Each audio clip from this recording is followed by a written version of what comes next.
வணக்கம் ஃப்ரெண்ட்ஸ். இப்போ பாத்தீங்கன்னா போலீஸ் எக்ஸாமுக்கு வந்து நோட்டிபிகேஷன் கொடுத்திருக்காங்க இல்லையா? சோ அதுல வந்து சில சைக்காலஜி உளவியல் அப்படிங்கறதுல இருந்து 30 மார்க் வந்து கேக்குறாங்க.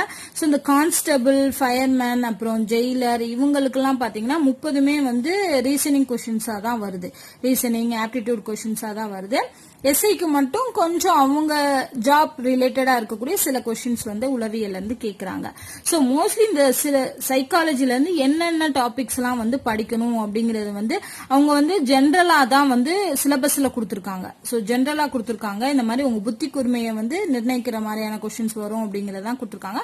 பட் இது வரைக்கும் வந்த கொஸ்டின்ஸ்ல இருந்து நான் என்னென்ன டாபிக் மட்டும் நீங்க படிச்சா போதும் அப்படிங்கறதா இந்த வீடியோல சொல்ல போறேன். சோ ஃபர்ஸ்ட் பாத்தீங்கன்னா coding and encoding. Coding and என்கோடிங்னா என்னன்னா, இப்ப ஏதாவது ஒரு லெட்டர் கொடுத்துட்டு அந்த லெட்டரையே வேற மாதிரி எழுதியிருப்பாங்க. அது வந்து நம்பரா எழுதிருக்கலாம், இல்லனா அதை வந்து திருப்பி ரிவர்ஸ்ல எழுதிக்கலாம். சோ அந்த மாதிரி கொடுத்துட்டு இந்த வேர்டுக்கு என்ன வரும் அப்படிங்கிற மாதிரி கேட்பாங்க. இதுதான் coding and encoding type of question. அடுத்து பாத்தீங்கன்னா ஃபிகர் ரிலேட்டட் கொஸ்டின். அதாவது ஒரு படம் கொடுத்து அது சம்பந்தமா, அதாவது ஒரு 4 படம் வரிசையா கொடுத்து 5வது படம் என்ன, இல்லனா இந்த 4 படத்துல ஏதோ ஒண்ணு தப்பா இருக்கு அப்படின்னு கேட்கலாம். சோ அந்த டைப் ஆஃப் கொஸ்டின் நிறைய கேக்குறாங்க.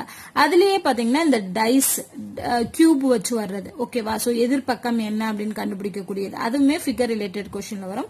அடுத்து மிரர் இமேஜ், வாட்டர் இமேஜ். ஆப்வியஸா இந்த கொஸ்டின்ஸ் எல்லாமே ஃபிகர் ரிலேட்டட் கொஸ்டின்ஸ்ல நீங்க பார்க்க வேண்டிய கொஸ்டின்ஸ். அடுத்து மெயினா கவுண்டிங் ஃபிகர்ஸ். சோ எத்தனை முக்கோணம் இருக்கு, ஒரு டயக்ராம் கொடுத்து இதுல எத்தனை முக்கோணம் இருக்கு, இல்ல அந்த மாதிரியான கொஸ்டின்ஸ் வந்து அதிகமா கேட்கப்படுது. சோ கவுண்டிங் ஃபிகர்ஸ் ரொம்ப முக்கியமான டாபிக். அடுத்து number series and alphabetic series. So இந்த சீரிஸ் இல்லாத கொஸ்டினே சொல்லுவோம். ஒரு கொஸ்டின்ல ஒரு 5-6 நம்பர் சீரிஸ் கொஸ்டினாவது வரும். நம்பர்ஸ் கொடுத்துட்டு அடுத்த நம்பர் என்ன அப்படின்னு கேட்கலாம், இல்ல நடுவுல உள்ள நம்பர் என்னன்னு கேட்கலாம், இல்லன்னா அதுல ஏதோ ஒண்ணு வந்து ஆட் ஒன் அவுட் தப்பா இருக்கு, அது என்னன்னு கண்டுபிடி அப்படிங்கிற மாதிரியான கொஸ்டின்ஸ் வந்து 5-6 கொஸ்டின்ஸ் வந்து அதிகமா கேக்குறாங்க. அடுத்து இந்த ஷேடோ அண்ட் டைரக்ஷன்ல இருந்து ஒரு கொஸ்டின் தான் வந்து ஒரு எக்ஸாம்ல ஒரு கொஸ்டின் அப்படிங்கிற மாதிரி கேக்குறாங்க.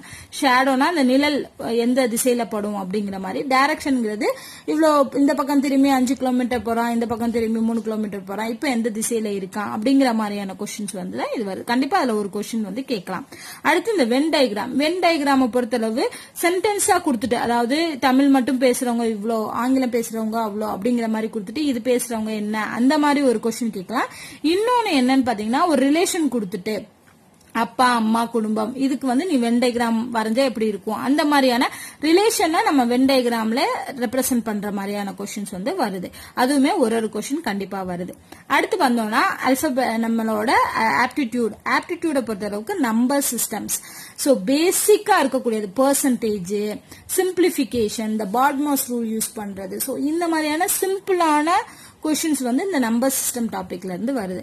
அடுத்து ஆவரேஜுமே சராசரி கண்டுபிடிக்கிறது வந்து அதுவுமே வந்து பேசிக்கான கொஸ்டின்ஸ் தான். ரொம்பலாம் ட்விஸ்ட் பண்ணி எல்லாம் கேட்கல. பேசிக்கா ஒரு 10 நம்பர் கொடுத்து இதுக்கு ஆவரேஜ் என்னன்னு கண்டுபிடி அப்படிங்கிற மாதிரி தான் கேட்டிருக்காங்க.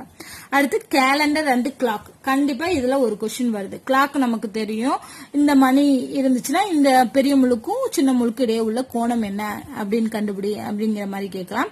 இல்லைன்னா அதோட மிரர் இமேஜ் கேட்கலாம், கிளாக்கோட மிரர் இமேஜ் கேட்கலாம். அது கேலண்டரை பொறுத்த அளவுக்கு இது என்ன கிழமை, இல்ல 61 இன்னைக்கு வந்து புதன்கிழமையா இருந்துச்சுன்னா 50 நாள் கழிச்சு என்ன கிழமை, அந்த மாதிரியான கொஸ்டின்ஸ் வந்து கேலண்டர்ல இருந்து கேக்குறாங்க. அடுத்து profit and loss. Profit and லாஸ்லயுமே பேசிக் கொஸ்டின்ஸ் தான் வருது. ரொம்ப கஷ்டமான கொஸ்டின்ஸ் எல்லாம் கிடையாது. சோ ப்ராஃபிட் அண்ட் லாஸ்ல பேசிக்ஸ் என்ன அப்படிங்கறது தெரிஞ்சுக்கோங்க. அடுத்து ட்ரிக்னாமெட்ரி முக்கோணவியலை பொறுத்த வரைக்கும் sine and cos. So sine and காஸோட டேபிள் படிச்சுக்கோங்க. அதோட சைன் 0னா எவ்வளோ, 39 எவ்வளோ, 45னா எவ்வளோ, அந்த மாதிரியான பேசிக்ஸ் படிச்சுக்கோங்க. அப்ப அதுலயும் இருக்கக்கூடிய சில பேசிக் சம்ஸ் வந்து பார்க்கலாம். அடுத்து மென்சுரேஷன் டாபிக்ங்கிறது வட்டம், முக்கோணம், அது சம்பந்தமா வரக்கூடியது. சோ இதுவுமே பேசிக் லெவல் தான், ரொம்ப காம்ப்ளிகேட்டட் லெவல் கிடையாது. சோ அந்த டாபிக்ல இருந்து 1 or 2 கொஸ்டின்ஸ் வருது.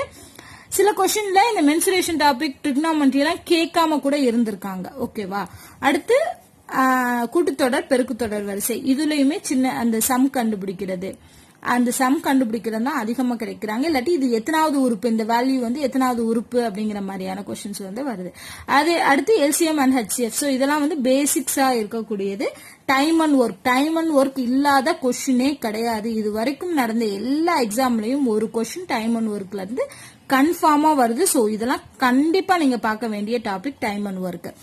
அடுத்து சிலாகிசம்ல இருந்து ஒரு கொஸ்டின்ஸ் வந்து கேக்குறாங்க. அதுவுமே சிம்பிளான சிலாகிசம் தான் கேக்குறாங்க. இல்லனா ஸ்டேட்மெண்ட் கொடுத்து அதுல இந்த 2 கூட்டுல எது கரெக்டா இருக்கும் அப்படிங்கிற மாதிரியான ஸ்டேட்மெண்ட் அண்ட் கன்க்ளூஷன் கேக்குறாங்க.